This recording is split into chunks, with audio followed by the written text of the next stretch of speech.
Alright, everyone. Welcome to Exercise 2, where I will be talking about the evolution of non-digital to digital games. So I'm your host, Natania Book, and our game of topic for today is Wii Sports. Now, I know what you're thinking, Wii Sports, but it has been such a long time since Wii Sports came out. It came out in 2006. Well, let me tell you more about it and how it helped evolve sports to digital formats.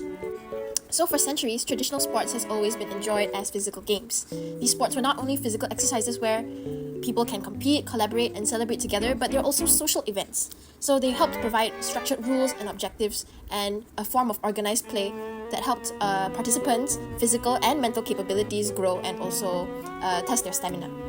So these kind of things were seen as social events which helped you think of how to collaborate, have teamwork, have strategic thinking, test your stamina, and also test your own kind of skills, which sounds quite a lot like how we describe our own digital games today.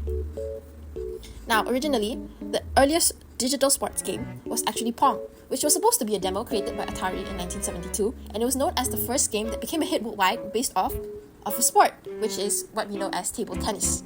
Now, even though it was back in 1972, it used very basic graphics and limited interaction, but it still helped start a huge impact and lay the groundwork for the future of digital sports that we know today. So in 2006, we introduced motion sensing technology through its Wii Remote, which allowed players to control the game using physical movements. So Wii Sports included digital versions of tennis, baseball, bowling, golf, and boxing, which offers a more overall physically engaging experience. It brings a new level of interactivity and also helps players to mimic real-life sports actions like swinging a tennis racket or rolling a bowling ball, which makes the experience more engaging. So even though it was still released in 2006 and was still known as a very simple kind of game, it's actually one of the best-selling Nintendo Wii game titles worldwide as of March 2024. So they've approximately sold 82.9 million units, as Wii Sports was also known as the top-selling Wii game, with Mario Kart Wii in second place at 37.38 million units. So the Wii console's motion sensor controls made it particularly popular for fitness and sports gamers. So Wii Sports helped bridge traditional sports and digital gaming together, making sports accessible and engaging for a wide range of players who aren't very keen or very open to the idea of video games. It also allows players to enjoy the comfort of their living rooms and also having some form of entertainment and games without needing specialized equipment or facilities. It also blends physical activity and virtual play, which I will be talking more about in my pros and cons. So let's talk about the pros and cons of this evolution. Number one, it was accessible. So it's easy for all ages and abilities to participate in.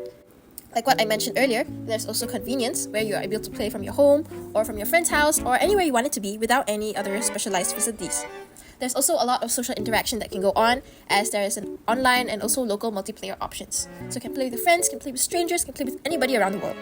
It also encourages physical activity, like what I mentioned earlier. There's a lot of movement, a lot of physical engagement, which promotes your health as well. For those who aren't very sports fanatic or very sports keen or very athletic in general, it helps them at least find a way to move their own body and still perform a type of exercise. So it also improves your skill development, where your coordination comes in, your reflexes, and also your own mind strategy. Now, unfortunately, there are some cons to everything. So there's also limited physicality in the Wii Sports game, as it cannot really fully replicate real sports intensity. And because it's a game, you're still looking at a screen, there's going to be increased screen time, which can also affect your overall health. The cost is also, I guess it could be said that it was pretty high last time, but then it was also because of the initial setup costs. There's also technical issues where dependence on its technology can lead to a lot of different types of malfunctions, and in that way it also limits your physicality, because due to the movement or the sensors, it could not really help replicate the real-time type of movements that you could do in real life.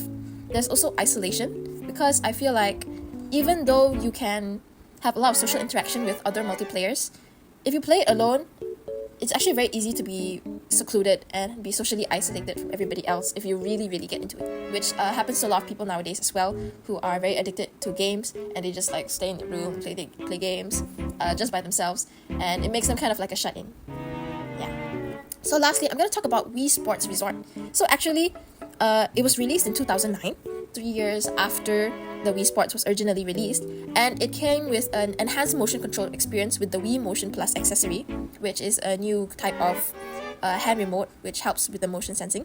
And they also added sports like archery, basketball, cycling, and also swordplay. This game provided a more immersive and also diverse sports experience, as players can try different types of sports now, and the accuracy and sensitivity that I was mentioning earlier as a con was now improved. Alright, so now let's talk about replayability. So what keeps this game still ongoing, still played by people in our now very fast-paced modern world today? So we have the multiplayer mode, which is one of the most compelling aspects of Wii Sports, as it allows family and friends to compete against each other, creating a fun and social gaming experience. This multiplayer component encourages repeated play, as players can try to improve their scores and also beat their opponents, which leads us to our second point, which is also skill levels and challenges. So the game includes a skill level system, where players can increase their skill rating in each of the sports. As the players improve as they play more, they also face more challenging opponents, providing a sense of progression and achievement. So there's a lot of variety of challenges to keep players engaged and also interested, so that it always knows and always brings them back to the game to try again. There's also mini games and training modes, as Wii Sports also features mini games that focus on specific aspects of each sport. So these modes offer additional goals and different types of variations, which also helps keep players interested and also adds depth and variety to the gameplay, which also extends and adds value to the game's replay. So now, let's talk about cultural impact and meme status, which is interestingly, Wii Sports replayability is also bolstered by the cultural impact that it has on the world today, particularly through theme music as well. As the Wii Sports theme has become a meme, which is widely recognized and also known by a lot of the internet community, this tune has been remixed and parodied a lot of times, contributing to the game's lasting presence in popular culture and TikTok culture that we see today. So the meme status of the theme music not only kind of like highlights the game's significance, but also brings players back into the game, as it's driven by a sense of nostalgia, community, and overall seen as iconic. So overall, I think that this evolution from traditional sports to digital shows how technological advancements have transformed the way we engage with physical activities and also with each other and with people around the world. By digitalizing sports, it makes them more accessible to everybody and also engaging for a broader audience. That's all for today. Thank you so much for watching.